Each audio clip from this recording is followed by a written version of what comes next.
Hebrews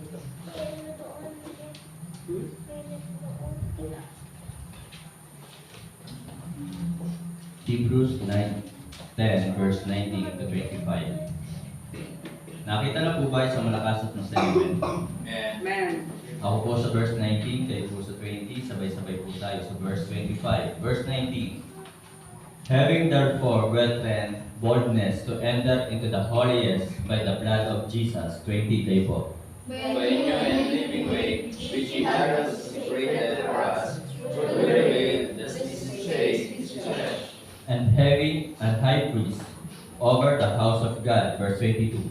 Let us draw near with a true heart and full assurance of saving, having our hearts sprinkled from our evil consciousness, and our bodies washed with pure water. Let us hold fast the professions of our faith without wavering, for he is faithful that promised. Verse 24. Let us consider one another to provoke unto love and to good works. Verse 25, altogether ready, read. Not forsaking the assembling of ourselves together, as the manner of some is, but exhorting one another, and so much the more as you see the day approaching.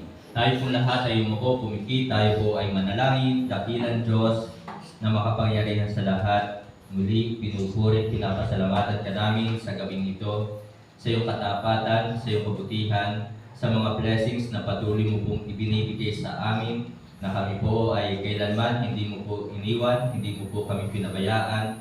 At salamat po na kami po ay binigyan mo po ng buhay na magagamit sa paglilingkod po sa inyo. Salamat sa gabing ito. Dalangin ko po aming Diyos na kayo po siyang kumilos, gumawa sa aming kalagitnaan.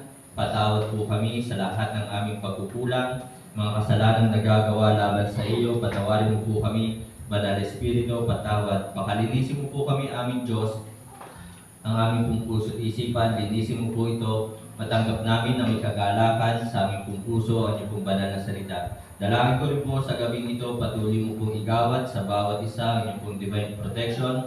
At dalangin ko po na igawad mo po sa bawat isa ang kalakasan, kalusugan at kalakasan spiritual.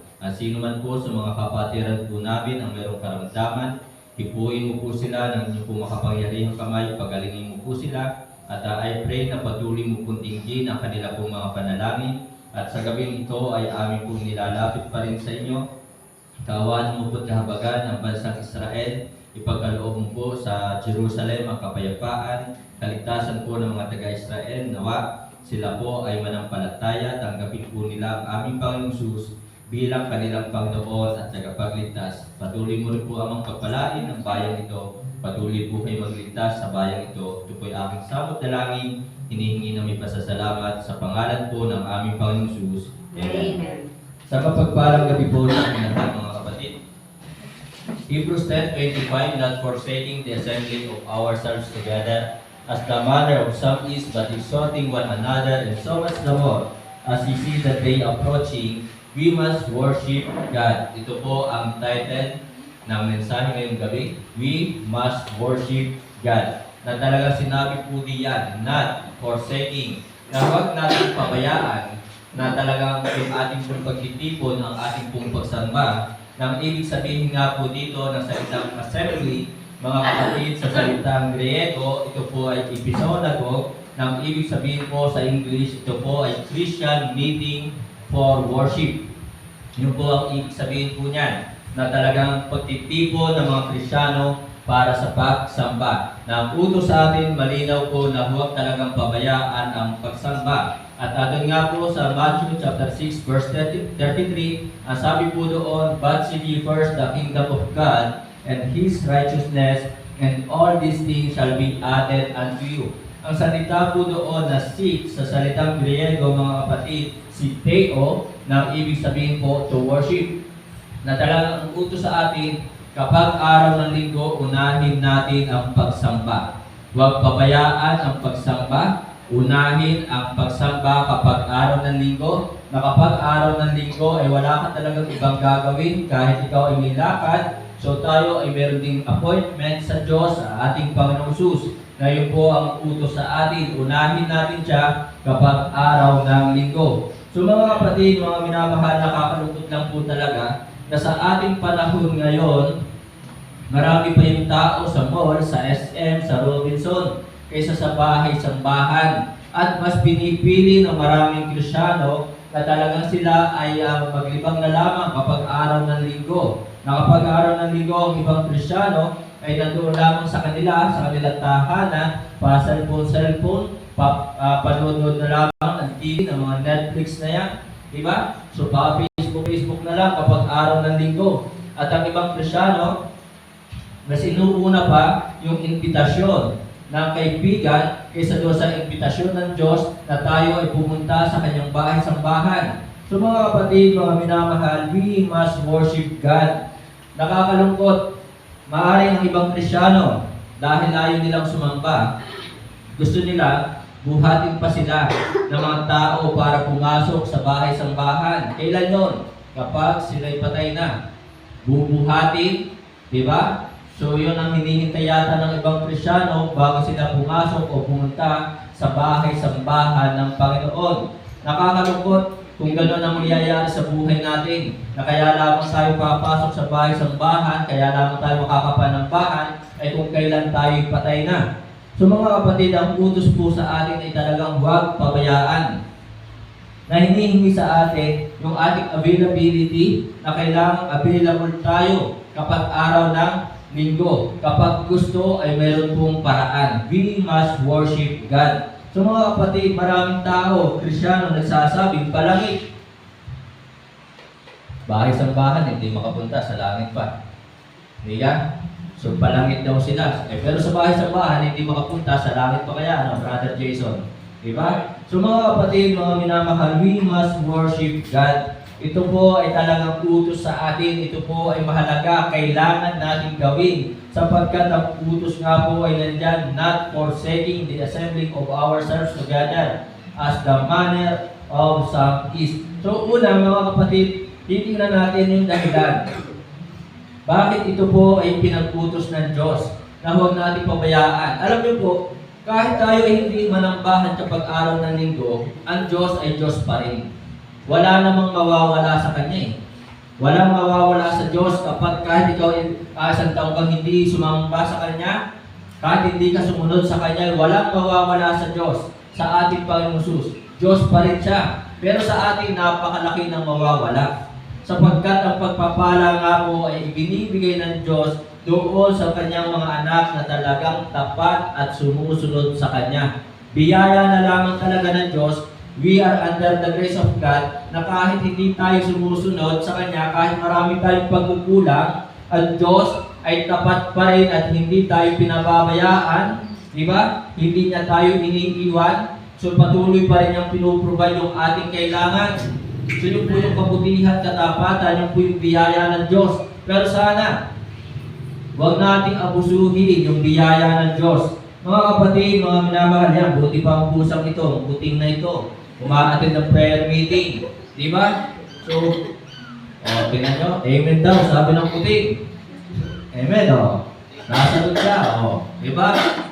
So, yun po mga kapatid, mga minamahal. So, una, titignan po natin, sabi po ng verse 22, bakit napakahalaga ng pagsamba, bakit ito ay ipinag-utos na huwag pabayaan? Ang sabi po sa verse 22, let us draw near with a true heart in full assurance of faith, having our hearts sprinkled from an evil conscience and our bodies washed with pure water. So una po, bakit ito pinag-utos sa atin? To sanctify our features. To sanctify our features. Features, ang ibig sabihin po niyan, yung ating katangian. Yung po ang ibig sabihin niya sa Tagalog, yung ating katangian. Para mga cellphone nyo, di ba? Kayo, mas gusto nyo bilhin yung mga cellphone na talagang madaming features. Or yung sabihin natin, ano ba mga features niyan? Ano ba meron dyan? Ano ba yung katangian niyan? Di ba? So sa atin po yan, upang linisin pa tayo, sapagkat being a Christian, mga kapatid, bilang tayo po ay mga Kristiyano, it is a life-changing process. It is a life-changing process. Tayo po ay ligtas, tayo po ay mga anak na ng Diyos. Pero habang tayo po ay nandito sa mundong ito, It is a life-changing process. We are under process. So mga kapatid, mga minamahal, aminin natin sa ating buhay na talaga we are not perfect at meron pa tayong mga negative attitude. Diba? Meron pa dapat talagang baguhin sa ating sarili. Tayo ay hindi perfect at tayo minsan talaga na minsan lumalabas ang ating pagka-nega. Kapag dumarating tayo sa mga bad situation, kapag meron tayong mga pagsubok, at kapag tayo ay meron nakakasalumuhan tao na hindi ka nais-nais, na kapag tayo ay napagsabihan ng hindi maganda, di ba? Kapag hindi tayo nakarinig kapag nakarinig tayo ng hindi maganda, lumalabas yung ating mga negative attitude. So mga kapatid, mga minamahal, it is a life-changing process. We are under process. This is the reason, ito yung dahilan bakit kailangan na huwag nating pabayaan ang pagsamba. To sanctify our features. Baguhin pa yung mga dapat baguhin sa ating buhay. Upang tayo po'y talagang maging malinis, maging maayos yung buhay natin. So mga kapatid, mga minamahal, tingnan nyo po. Sabi nga yung isang illustration, di ba? Kung talagang nais mong maging malinis ang buhay mo, maging maayos ang buhay mo, at manatili ka sa pagiging malinis, ang isang illustration ay binigay po dito, yung kotse na isang linggong ginagamit. Diba? So ang kotse para luminis ulit ay dadalhin sa car wash. So para tayo po ay luminis, kailangan natin pumunta sa bahay-sambahan upang tayo po'y makinig ng salita ng Diyos, upang tayo ay i-correct, itama doon sa mga mali nating ginagawa. So mga kapatid, mga minamahal, ito po yung isa sa dahilan bakit ipinag-utos ng Diyos. Nakakalungkot lang po talaga sa ating panahon, di ba? Ang daming nagsasabing ligtas palangit, pero sa bahay-sambahan ay hindi makapunta sa langit pa kaya. So, yun naman po ay joke-joke lang, di ba? Pero, maring may natatawa, pero yun nga po, masakit, di ba? So, doon po sa Lemery, napakaganda po ng preaching nga nung Sunday. I pray na yun po yung pinanood, yung aking binasa doon sa GC po natin, di ba? Na talagang doon po ay nagbigay ng mga Bible character, si Martha, Mary, si Lazarus, and then si Judas. So, napakaganda ng preaching. At yun nga po, talagang baptist na baptist. Di ba? Na isa sa magandang binanggit din po doon, yung kay Lazarus. Di ba? Na si Lazarus binuhay ng Panginoon. Parang tayo dating patay, spiritually.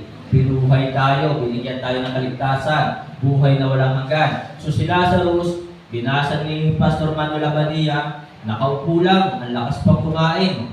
So tawanan sila, pero pagdating ng invitation, marami daw sa kanila ang umiyak. So yun yung maganda na talagang tawa kayo ng tawa sa mga joke ha. Pero yun po, masakit doon, na talagang meron pong ganong baptist. Pagkatapos mong buhayin, ganyan, umaattend ng pagsamba ng kaukulang. Ang lakas pa daw kumain, baptist talaga. Diba? So, yun po mga kapatid, mga minamahal, sana hindi po tayo katulad ni Lazarus. Sana hindi tayo katulad ni Martha, na talagang busy, abala sa napakaraming bagay. So mga kapatid, to sanctify our features. Ito po yung isa sa dahilan bakit ipinag-utos ng Diyos na huwag pabayaan. Kapag sinabing huwag, mga kapatid, talagang dapat makita ka tuwing araw ng linggo sa bahay-sambahan. Parang sa school. Diba? Nung ako po ay nag-aaral pa ng elementary, talagang mabibilang yung kung ilang beses akong umabsent. Na talagang gusto ko lagi noon ay pumasok. At nung ako po ay talagang noong 2014 na nag-decide sa sarili ko na gusto kong magbalik loob sa Panginoon. Sasabihin ko po sa inyo, 3 beses lang ako naka-absent sa pagsamba. Maaring dati, hapon lang ako ma-attend, pero 3 beses lang po ako nakaliban sa pagsamba. Sapagkat ang nais ko talaga ay talagang huwag pabayaan ang pagsamba. Ang nais ko talaga noon ay every Sunday na ako ay matatagpuan sa bahay-sambahan. Na kahit noon, ako po ay talagang napakasuplado ko noon. Na kahit noon, maaaring noon ako po ay talagang taga-Sambales. Talagang pagkatapos ng preaching, dyan na kayo, wala akong pakialam sa inyo. Sasakay na agad ako sa motor ko. At talagang sisibat na ako pauwi sa amin, sa Consilio, sa Banyaga. At magtatrabaho na ulit. So ganun po ang buhay ko dati. Pero salamat na talaga ako po ay na-convict December 2015 nung ako po ay na-convict na talagang umattend ng maghapon sa pagsamba. So mga kapatid, kaya naman po dahil sa pagpapatuloy ko sa pagsamba, nandoon ang paggabay ng Panginoon, nandoon ang pag-iingat ng Panginoon. At ito nga, siguro, kaya ako pastor ngayon, sapagkat sabi nga, maaaring nakita ng Panginoon, gusto mo rin lang naman talaga, every Sunday na sa bahay-sambahan ka, gagawin kitang pastor. So maaaring ganun po yun. Hindi ko masabi, ano. So mga kapatid, to sanctify our features. Ito po yung dahilan bakit talagang ipinag-utos ng Diyos huwag pabayaan ang pagsamba. Ang tigas ng ulo ng maraming Kristyano. Yun ang katotohanan. Napakatigas ng ulo. Ayaw sumunod sa Diyos. Ayaw. Kasi kung talagang lahat ng Kristyano ay masunurin sa Diyos, susundin ang utos na ito, ay puno na tayo dito. Di ba? Sabi ko nga sa inyo, kung lahat ng mga nabaptize at yung mga kasama natin yung regular attender, tayo po ay aabot na ng 87 dito. Baka nga nasa 90 na eh. So mga kapatid, mga minamahal, ito ang utos sa atin. Huwag nating tularan yung dati nating buhay. Diba? Ang dati nating buhay talagang wala naman tayong pakialam sa pagsamba. Tayo ay sasamba lamang dati noon kapag birthday natin o kapag Pasko. So masasabi ko doon sa ibang Kristyano na umaga lang umaattend at doon sa mga talagang pinabayaan ng pagsamba, masasabi ko sa kanila, sila po ay Baptolic. Baptist na, Catholic pa. Baptolic po sila. Baptist na, Catholic pa. Yun po yun. Hindi sila purong Baptist. So mga kapatid, mga minamahal, huwag pabayaan ang pagsamba. We must worship God. So yun po ang utos sa atin, not forsaking. Huwag talaga. Amen? Pangalawa, verse 23. Ang sabi po dito sa verse 23, let us hold fast the professions of our faith without wavering, for He is faithful that promise. So sabi po diyan, without wavering. Mga kapatid, mga minamahal, bakit ipinag-utos ng Diyos huwag pabayaan ang pagsamba to strengthen our faith upang palakasin, patibayin, patatagin, o dagdagan ang ating pananampalataya. Ang sabi nga po ng Roma chapter 10 verse 17, so then faith cometh by hearing, and hearing by the word of God. So isa sa dahilan para tumibay ang ating pananampalataya ay sa pakikinig ng salita ng Diyos. Sapagkat ang mga Kristyano naman talaga, aminin naman o natin o hindi, marami sa mga Kristyano ngayon ay hindi naman nagbubuklat ng Bible pagka-uwi sa kanilang tahanan. Hindi naman nagbabasa ng Bible sa gabi at hindi rin naman nagbabasa ng Bible sa umaga. At ang lagi ang katwiran ay busy. Tatanghaliin, malilit sa school, malilit sa trabaho. Tama ba? Pero kapag outing, sobrang aga, hindi nalilate kapag outing. Excited kapag outing. Diba? Kapag sa pagsamba, nalilate. So mga kapatid, mga minamahal, ito po yung pangalawang dahilan. Isa sa mga dahilan bakit ipinag-utos ng Diyos na huwag nating pabayaan ang pagsamba. To strengthen our faith. Sa totoo lang talaga, sa panahon natin ngayon, maraming Kristyano, mahina ang pananampalataya. Maraming Kristyano hanggang sa panahon ngayon na talagang matagal ang Kristyano, maliit pa rin ang pananampalataya. At ang ibang Kristyano ay nawawalan ng pananampalataya sa Diyos. Ang kanilang pananampalataya ay nasa mga tao. Ang kanilang pananampalataya ay nasa mga bagay sa mundong ito. Ang sabi ng Bible, Ang sabi ng salita ng Diyos sa 1 Corinthians chapter 2 verse 5, that your faith should not stand in the wisdom of men, but by the power of God. Yung pananampalataya ng maraming Kristiyano ngayon ay wala sa kapangyarihan ng Diyos. Di ba? At kaya nga naman ang mga Kristiyano ngayon ay talagang marami sa Kristiyano ngayon pinaghaharian ng takot. Pinaghaharian ng takot. Walang problemang matakot. Tao lang tayo, wala tayong kapangyarihan, hindi tayo si Superman, hindi tayo si Batman. Di ba?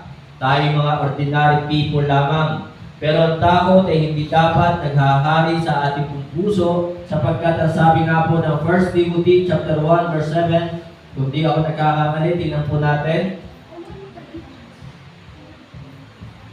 2 Timothy chapter 1. Tingnan natin. 2 Timothy chapter 1 verse 7. 2 Timothy chapter 1. Yan. Sabi po dito, for God had not given us the spirit of fear. Hindi po tayo binigyan ng Diyos ng espiritu ng pagkatakot. Ay ang mga tao ngayon, mga Kristiyano ngayon, takot tumanda. Kaya naman maraming tao ngayon, ang daming insurance. Di ba? So tanggapin natin ang katotohanan na tayo ay tatanda. Yung maraming Kristiyano ngayon, maraming tao ngayon, saan sila nag-i-invest? Sa mga cosmetic products, sa mga beauty products. Ayaw nilang tumanda, ayaw nilang mangulubot, takot sila. Di ba? So yun po yung isa sa mga dahilan ng kanilang takot. So mga kapatid, mga minamahal, tanggapin natin katotohanan at tayo po ay talagang tatanda. May hangganan ang lahat na talagang tayo po ay darating sa tinatawag natin na pagiging matanda. Di ba? At talagang yan po yung katotohanan, tatanda tayo, manghihina tayo, at ang katotohanan pa na pera ay nauubos, ang tahanan ay naluluma, nasisira, ang kotse naluluma, nasisira, pero ang salita ng Diyos mananatili magpakailan kailan pa man. So yun po mga kapatid, mga minamahal, to strengthen our faith. Napakahalaga na dapat malakas, matatag ang ating pananampalataya sapagkat sa panahon nga po natin ngayon, maraming tao takot mawala ng pera. Di ba? Takot maubusan ng pera. Pero sabi ko nga po sa inyo, naranasan kong tumatakbo or nagdadrive, may pupuntahan ako, walang lamang pera, walang laman ang aking wallet. So mga kapatid, mga minamahal, hindi ako takot mawala ng pera. Kaya kahit kapag may mga Kristiyano or may mga kapatiran na magsasabi sa akin, pahiram na ako nito, o sige, bigay naman ako. So yun po, hindi po ako natatakot. Ang tao ngayon, takot mawala ng pera, takot mawala ng trabaho. So mga kapatid, to strengthen our faith upang palakasin, patatagin ang ating pananampalataya. Colossians chapter 2 verse 7. Tingnan po natin ang ating pong Bible sa Colossians chapter 2 verse 7. Sabi po dito, rooted and built up in Him and established in the faith. Established in the faith. Ang mga Kristiyano para bagang hindi sila aware. Diba? Parang sa ibang Kristiyano ay hindi mahalaga yung pananampalataya. Kung sila ba ay malakas sa pananampalataya, malakas ba yung kanilang pananampalataya, o nanghihina ba kanilang pananampalataya? Ang nais ng Diyos ay tayo'y tumibay, maging matatag sa ating pananampalataya. Established in the faith. Paano tayo titibay sa ating pananampalataya kung pinapabayaan ang pagsamba, kung pinapabayaan ang prayer meeting, pinapabayaan ang pakikinig ng salita ng Diyos, pinapabayaan ang pag-pray, di ba? Pinapabayaan ang devotion or pag-aaral ng salita ng Diyos. So hindi tayo titibay. Huwag nating asahan. So mahalagang tumibay tayo sa pananampalataya upang kapag mayroong mga pagsubok na dumating sa atin, ito po'y ating malampasan at mapagtagumpayan. Si Peter, kaya po siya lumubog. Diba? Nung siya po lumakad na, nakalakad po siya sa tubig. Nung una, talaga nakatingin siya sa Panginoong Jesus, meron siyang pananampalataya. At nung nakita niya yung malakas na hangin, malaking alon, doon siya tumingin ng hina ang kanyang pananampalataya. Natakot si Peter. Kaya ano sabi ng Panginoon Jesus? Sinabi ng Panginoon Jesus kay Pedro na ikaw na maliit ang pananampalataya. Meron pong Krisyano na matagal ng Krisyano pero maliit pa rin ang pananampalataya. Kaya sana mga kapatid, mga minamahal, magkaroon tayo ng desire na Lord, increase my faith. Diba? Na talagang basahin po natin, aralin po natin ang salita ng Diyos upang malampasan natin, mapagtagumpayan natin ang mga pagsubok na darating sa ating buhay at huwag tayong pagharian ng takot. Yun po ang kahalagahan ng pagsamba. Ang pagsamba ay isang instrumento ng Diyos upang palakasin ang ating pananampalataya. So pangatlo, mga kapatid, verse 25.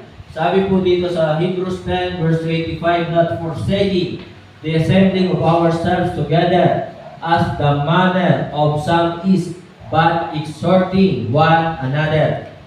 So yung sinabi po dyan, exhorting one another. Pangatlo po, bakit ipinag-utos ng Diyos na huwag pabayaan ng pagsamba to support our flock or to support the flock of God upang suportahan ang ating mga samahan o yung kawan ng Diyos. So mga kapatid, mga minamahal, ang inyong pong presensya ay isang malaking tulong sa bawat isa. Ang inyong pong presensya, yan po ay tunay na nagbibigay ng encouragement sa bawat isa. Na kung bakit ang bawat isa po ay nakakapagpatuloy sapagkat nakikita na kayo po ay nagpapatuloy din na kahit kayo ay mayroong mga problema, pagsubok sa inyong buhay. To support the flock. So yun po ang kahalagahan po ng pagsamba. Bakit ipinag-utos ng Diyos huwag pabayaan ang pagsamba? Pero sana mga kapatid, mga minamahal, kapag nandito tayo sa bahay-sambahan, sana naman huwag tayong tuod. Diba? Kailangan po ng participation. Kung talaga sinabing tumayo, parang umawit tayo po tumayo at umawit. Kapag sinabing tayo po ay mag-welcome, diba? I-welcome ang isa't isa. Sana naman tayo umaalis sa ating upuan, hindi tayo nakatayo lamang dyan. Na sana tayo nakikipagkamay. Na sana kapag nag-i-amen yung iba, mag-amen ka rin. Para huwag kang antukin. Diba? So mga kapatid, mga minamahal, kaya po inaantok eh. Hindi nakikipag-participate. Diba? Walang ginagawa sa upuan. So mga kapatid, mga minamahal, to support our flock upang suportahan ang ating mga kasamahan o yung kawan ng Diyos. Yung po yung dahilan bakit ipinag-utos ng Diyos na talagang huwag pabayaan ang pagsamba. Yung presensya nyo, ay yan po ay malaking tulong na sa bawat isa. At ang inyong pong presensya, ito po ay kagalakan ng pastor. Kaya ang pastor ninyo may sakit na HIV. Hair is vanishing. Kasi, syempre, kapag wala si kapatid, kakamatan ng pastor, ayan, may sakit na pong HIV. Hair is vanishing. Diba? So yun po mga kapatid, mga minamahal, na ito po ay pagsuporta sa kawan ng Diyos but exhorting one another.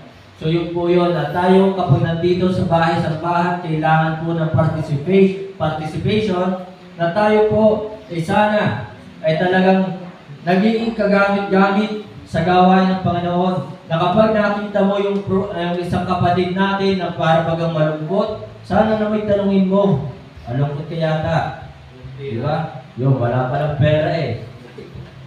So mga kapatid, to support our flock, upang suportahan. Talagang main problem kayo ng tao, pera, no?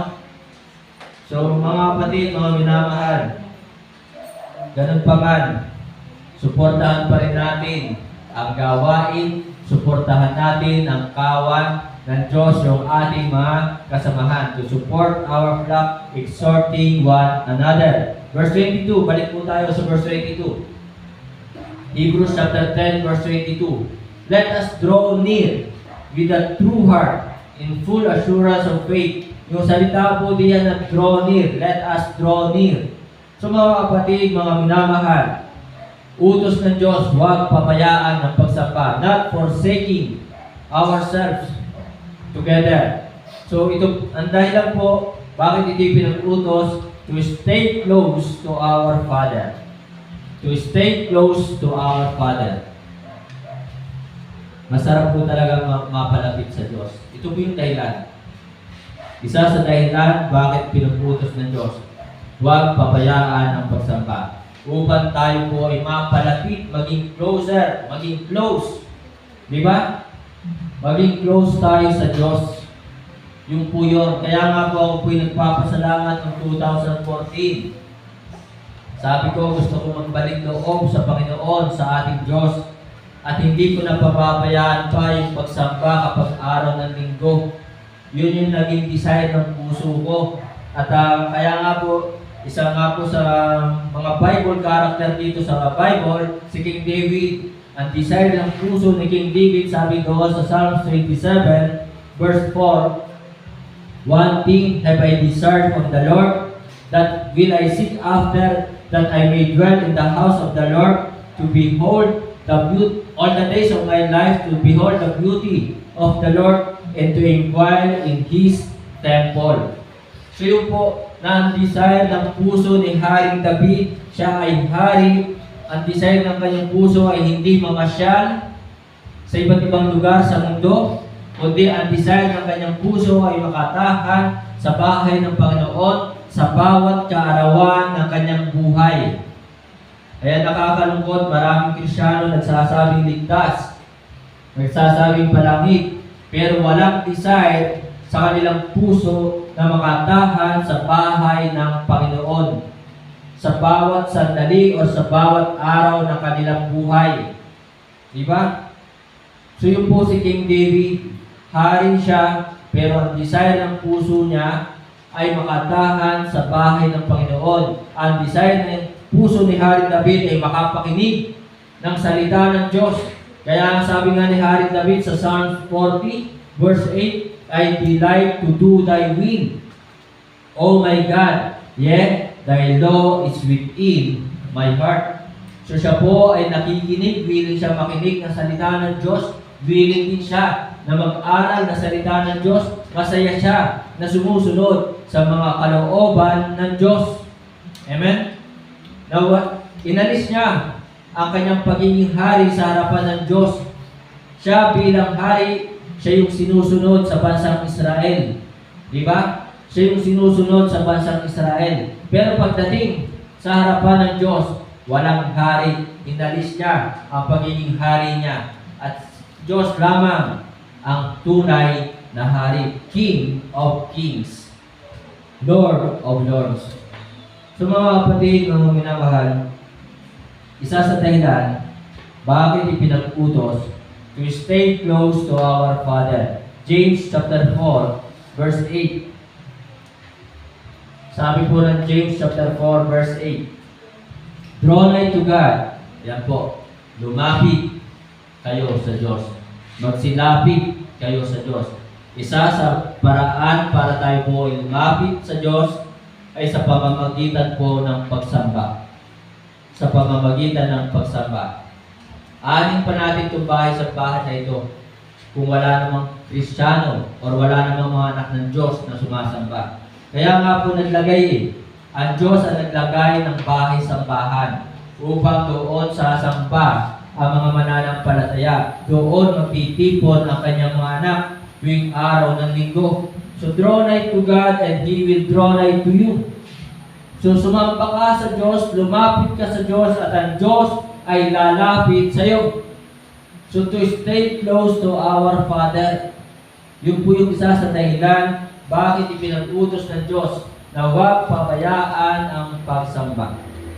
Salamat na kayo po ay nandyan. Doon po kagabi sa library, marami doon. Matanda na, doon na nagkaasawa, doon na nagkaanak, doon na nagkaapo. So yun po yung mga tunay na Kristiyano. Di ba? Na talagang sila po ay tumanda na. Hindi sila nagsasawa sa pakikinig ng salita ng Diyos. Ay maraming Kristiyano ngayon, alam ko na yan. Alam ko na yung biblis ni Pastor. Tatamaan na naman ako dyan. Di ba? Mga kapatid, mga minamahal, bakit yung ibang tao? Bakit yung ibang Kristiyano? Every Sunday, every prayer meeting, nandoon. Bumagyo man, umaraw, nandoon. May pagsubok man o wala, nandoon. Di ba? May dumanas sila ng problema, pero sila ay nanatili. Doon na nagkaasawa, katulad ni Brother Robert, dating young people, dating Sunday school, children, hanggang sa nagbinata, nag-aral, nakatapos ng college, nagkaasawa, nagkaanak, kasama ang asawa at anak kapag araw ng linggo. Sana kayo din po ay pray na talagang magpatuloy sa pagsamba o pabayaan ng gawain ng Panginoon. So yun po ang isa sa dahilan to stay close to our Father. Na talaga, para tayo po ay mapalapit sa Diyos, ay tayo po ay sumamba o pabayaan ang pagsamba. Tingnan po natin ang ating Bible sa pagtatapos po. Genesis 22 verse 5. Genesis 22 verse 5. And Abraham said unto his young men, Abide ye here with us, and I and the lad will go yonder and worship and come again to you. Wala talaga sa isip ko sabihin ko kagabi doon sa prayer meeting. Pero na biglang lumabas lamang sa aking bibig at biglang pumasok sa isip ko yung na ito po yung naging mensahe po diyan. Na sana sa atin ay huwag mangyari sa atin. Si Abraham sumamba, ang kasama anak lamang. Di ba? Pero sana kung tayo po'y sasamba, dapat kasama ang asawa at anak. Or kung tayo sasamba, wala kang asawa, sana mangyari sa atin, kasama natin ang ating magulang at ang ating mga kapatid. Di ba? So yun po ang maganda po doon. Na talagang mas nais ng Diyos, buo ang pamilya. Si Joshua. Joshua 24:15. Joshua 24:15, sabi po doon ni Joshua, But as for me and my house, we will serve the Lord. So si Joshua, siya at ang kanyang asawa at mga anak ay talagang naglilingkod sa Panginoon. Sana ang tularan po natin si Joshua. Maaari si Abraham sumampa kasama ang kanyang anak. Pero nakakalungkot, hindi kasama ang asawa. Sana sa atin, mangyari sa atin, but as for me and my house, we will serve the Lord. Brother RJ, hindi man natin nakakasama kapag araw ng linggo, pero sila, buo ang kanilang family kapag araw ng linggo na sumasampa doon po sa Project 8. Amen po ba? So yun po sana ang tularan natin, si Joshua. But as for me and my house, we will serve the Lord. Huwag natin tularan si Abraham, siya lang at ang kanyang anak, hindi kasama ang asawa. Isa pa, King David. Sabi po ni King David sa Psalms 122, verse 1, I was glad when they said unto me. Ito po yung ating tingnan kay King David. Maaari kay King David, meron po tayong may pipintas sapagkat hindi naman talaga perfect, walang perfect. Amen? Pero ito yung isa sa maganda sa kanya. Sinabi po niya dito, I was glad when they said unto me, Let us go into the house of the Lord. Meron siyang kagalakan na sumamba. Meron siyang kagalakan pumunta sa bahay ng Panginoon. At ang nagpapasaya kay King David ay yung salita ng Diyos. Yun po yung kanyang kagalakan. So sana, sa atin, tayo, Bakit tayo masaya kapag araw ng linggo? Sana ang kagalakan natin yung makapakinig talaga ng salita ng Diyos. Sana yung magalakan natin, yung talagang tatagpuin natin si Kristo dito sa kanyang bahay-sambahan. Di ba? Sana yun po yung kagalakan natin. Kasi yung ibang Kristyano, napunta nga ng bahay-sambahan, ang tanong, masaya ba sila? Di ba? So mga kapatid, mga minamahal, sana mayroon tayong kagalakan na pumunta talaga sa bahay-sambahan ng Panginoon kapag prayer meeting at kapag araw ng linggo. So ito po yung maging attitude po natin. So mga kapatid, mga minamahal, we must worship God. Ito po ay utos sa atin ng ating Diyos, hindi po ako, hindi po ang sinumang pastor, kundi talagang ang Diyos ang nag-utos nito. Hinahanap ng Diyos yung mga tunay na mananamba sa Kanya. Amen po ba? So, wag po nating pabayaan ang pagsamba. We must worship God. Ito po yung talagang kailangan nating gawin. Dapat nating gawin sapagkat ito ang utos, not forsaking the assembling of ourselves together as the manner of some is. Huwag nating tularan yung ibang Kristyano. Amen. Huwag tayo mainggit sa kanila na sila ay masaya pa. Yun ang nakakalungkot sa ating panahon. Ang mga Kristyano, marami sa Kristyano ngayon, masaya na sila'y wala kapag araw ng linggo sa pagsamba. To God be the glory, tayo po tumayo.